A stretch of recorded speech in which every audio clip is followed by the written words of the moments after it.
year 2000, I did a book called An Artist's Journey of Discovery, inspired by Dr.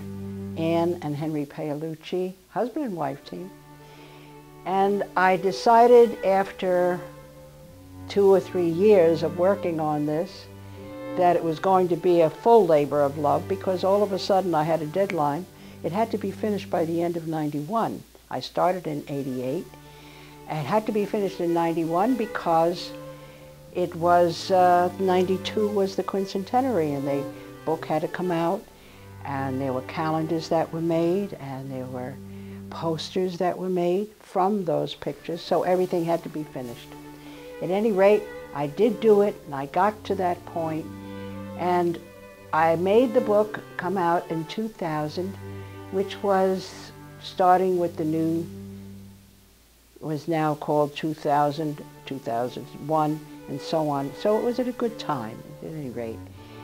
I was very inspired by both Dr. Anne Paolucci and so on, and I told her that it was going to take a lot of time. And I was taking paying work at the time, still doing my commercial work. But towards the end, I got so tight with time that I had to stop taking the paying work and just work on these. I never knew if I was going to get paid for these, because now I was just doing because I wanted to. And it turned out, luckily, I did get someone to pay for them. But at the same time, I didn't know that at the time, but I worked feverishly to get this done.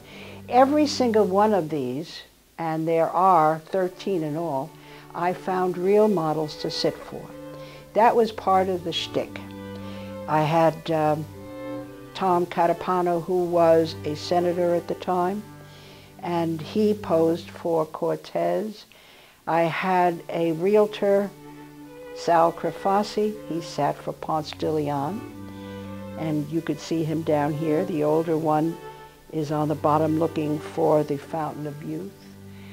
I had up here Marco Polo, and over here Tomo Giubeni. All of these people, as I had said, were actual people that I knew that resembled very much, I might add, especially the one that is Magellan, right over there on the end, because he had these very fierce-looking eyes, and Magellan was a ruthless one. He would sooner cut somebody's throat than not, and he gave me those nice, mean eyes. He was a terrific actor. Up there was Henry Hudson, who was my plumber upstate.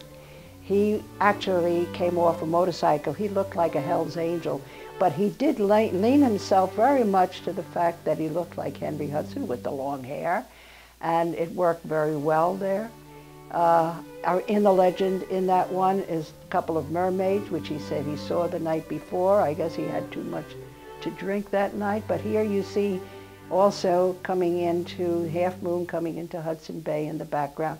Each one of them carried their coat of arms. Each one of them had the legend about what they did, and that became the difference in these portraits than any traditional type portrait, because most people just have just one person sitting there, and you don't have all that information around. So it was my endeavor to make something a little bit more unique.